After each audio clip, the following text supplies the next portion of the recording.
Generation 10 has leaked. That includes names, gimmicks, the characters, the location which the region is based on, and so much more. This, guys, is your spoiler warning. Now, I'm just reporting on what I've seen. I have no affiliation with anyone or anything I mention. And I, of course, need to be careful what I show here, as, of course, I don't want to get nuked. Now, Generation 10 is going to be known as Pokemon Wind and Pokemon Waves. Theme is Infinity, and it's directed by Shigeru Omori.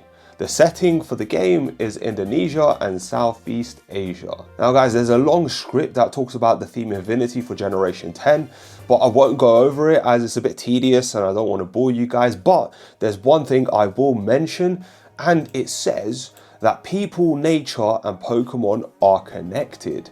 Now, bear that in mind as we go through all the information that we have given. One of the coolest things I noticed with a supposed leak of the game's titles, which were posted on 4chan, is that when you combine these two titles, they form to make the infinite symbol. Now, I can't really show you how the titles look. I'm going to try to draw it out, but I won't show you exactly how they look because I don't want to get nuked, I don't want to get in trouble. Anyway, Centro also gave us the Winds and Waves legendary Pokemon, which is really cool to hear. For the Winds package, it's the role of an old man. It lives on an island that keeps people away. It possesses the power of the wind to properly guide humans and Pokemon. It accepts only those humans who have correctly raised the seed Pokemon. And for the Waves package Pokemon, its role is that of an old woman. It lives on an island that keeps people away. Same with the man, it possesses the power of the waves to properly guide humans and Pokemon. It accepts only those humans who have correctly raised the seed Pokemon. So straight away, we know that the two games are separated by gender. One represents a Pokemon that is old and man-like, and the other represents a woman that is old. I was going to say that is old and man-like. The one represents a man, old man, one represents an old woman. Now, the new battle mechanics for the game are known as Teko Waza, which translates to weather moves. So it appears that the battle mechanics for Generation 10 will be set around weather.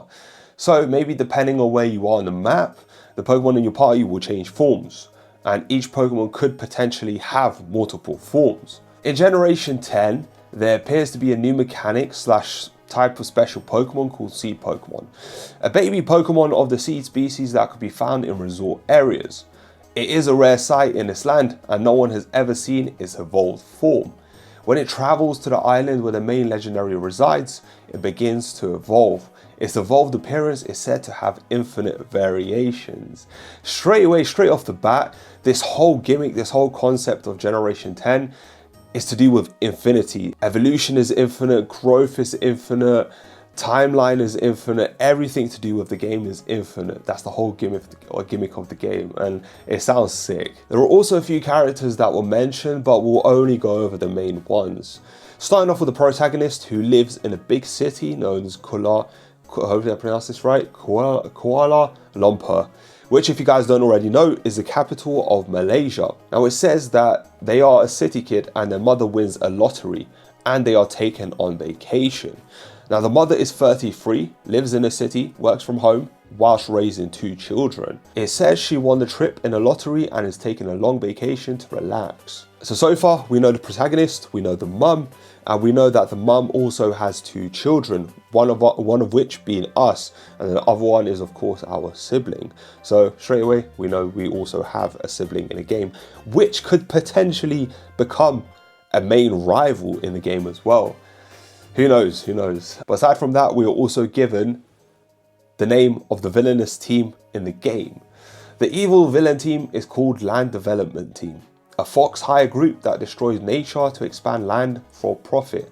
They have no ideals, they just complain whilst working for their salary. And guys, we also got a release date for the game. Not a specific one, but we know that this game is expected to release in 2026, which is of course next year. And then the DLC for Generation 10, which is this game, will then be releasing in 2027. The game features quite a few stuff. There's gym adventures, there's weather move acquisition quests, there's ride license quests, MMO raid battles, Pokemon rescues, boss Pokemon, which apparently are like Titan and Totem Pokemon. You have like giant Pokemon basically. There's a Pokemon survival inside the game, there's diving. So from all of that, one of my biggest takes is the fact that you can ride Pokemon. Centro also said in one of his tweets that you are able to ride Pokemon. Game Freak are currently working on a way to be able to ride any of the big Pokemon, like, you know, if you want to ride Go-Go, if you want to ride Kyogre, if you want to ride Wailord, if you know, all these big Pokemon that a normal human being could fit on, Game Freak want to implement that ability for you as the player to ride the Pokemon, which is going to be cool. So you can also ride underwater, on land, and hopefully in the sky as well. Now with all of this, we are also given the information that this will also be a Switch 2 exclusive. It will have a new graphics engine, which will be called Pokemon Engine X. I'm glad that they're making it Switch 2 exclusive. Now it sounds like, oh, they're just trying to profit off of, you know, the Switch 2 and only, you know, get people to buy the Switch 2 in order to play the game. But I think it's deeper than that. I think it's better for them to make it Switch 2 exclusive, as they are not limited to just Switch 1 graphics and hardware. And, you know, having this game be Switch 2 exclusive is going to expand and open so many doors in terms of having the quality of the game go from here to here, you know, which is going to be really good. I know a lot of people complain about the quality of Pokemon games, so hopefully this will be the start of something great. Now in Pokemon Wind and Wave, you'll be able to beat the game without finishing all the gyms or catching the main legendary Pokemon, which is crazy, I know. Those will be optional, but you need to complete those for the true ending. So, wow, this is the first mainline Pokemon game in history where this has ever happened, which means that there could potentially be multiple endings to the Pokemon game, or there could be just one ending which takes 2 different turns, basically different endings. And the player will be able to challenge the final boss right away after getting the ability to traverse the sea, and will also be able to defeat it and see the credits. However, Centro says that it will be more difficult than usual. If you don't do all of that and you just want to skip towards the end and finish the game, it will be a lot more difficult. So kind of like how Zelda works. If you guys have ever played Zelda Breath of the Wild, or Zelda, what's the other one? Tears of the Kingdom. That's it. In that game, you don't really have to go through all the shrines. You don't really have to pick up all the items. You can just head towards the castle, kill the main boss, and complete the entire game. But it's a lot harder to do so. So the game encourages you to go towards the shrines, to go to different huts and houses and collect all these different materials and defeat goblins, and, you know, make yourself as powerful as possible before you go out there and finish the game. In Pokemon Wind and Wave, you will get the seed Pokemon at the start of your adventure, and you must raise it to a certain level to be able to enter the island for the main legendary. The island is procedurally, I can't pronounce that, generated based on how trained the seed Pokemon is. The evolution for the seed Pokemon will be generated, including unique patterns for flowers and fractals. So every player will have a different looking seed Pokemon evolution. And now the infinite variation things make sense, because the whole idea behind the game is reliant on the seed Pokemon. So the seed Pokemon will revert to its default form when transferring it to future games or champions. It will only be procedurally generated inside Wind and Wave. And guys, don't worry, you will still get your choice of the starter Pokemon. You'll get to pick, as usual, one of the 3 starter Pokemon. The seed Pokemon does not affect that. You'll get the seed Pokemon on top of your starter, I think. So yeah, in the game, there are gyms, and there are Titan and Lord Pokemon. Those are mixed together. There are a total of 18 challenges throughout the game, 1 for each type. They will be inspired by the Sustainable Development Goals, and clearing all the 18 challenges allows you to challenge the champion. So, as we know, in the game, we have the Titan Pokemon, and we have gyms, and of course we have the champion. So just like any other Pokemon game, it's the same sort of thing, but it's all laid out differently, right? And for the summary which Centro kindly put together, this releases in 2026. It's set in Southeast Asia.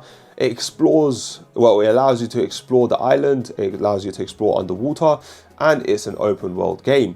Its main themes are infinity and survival in the jungle.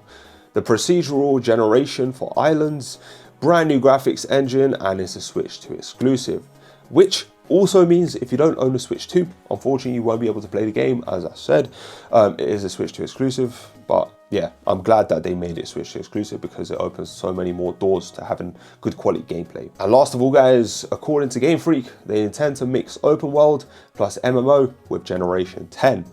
Now guys, this all seems like a lot to take in. I know this all got leaked yesterday in a matter of a few hours, but I'm excited for this, man. This Pokemon game is going to be something that we've never experienced before. We thought that Scarlet and Violet was different, but this seems to blow that out of the water. This has so many new things that we've never got to experience before in Pokemon, and I'm excited for this, man. It looks really, really good so far from what I'm hearing, and yeah, hopefully this does come out next year, and hopefully I don't get strikes for this video. I haven't shown any images. Well, hopefully I haven't when I edited this video. And yeah, hopefully you guys enjoyed that. Just a little rundown, little talk through of what to expect in Generation 10. Yeah, hope you guys enjoyed it. Stay tuned for the next videos, and I'll see you hopefully when Legends EA comes out. Peace.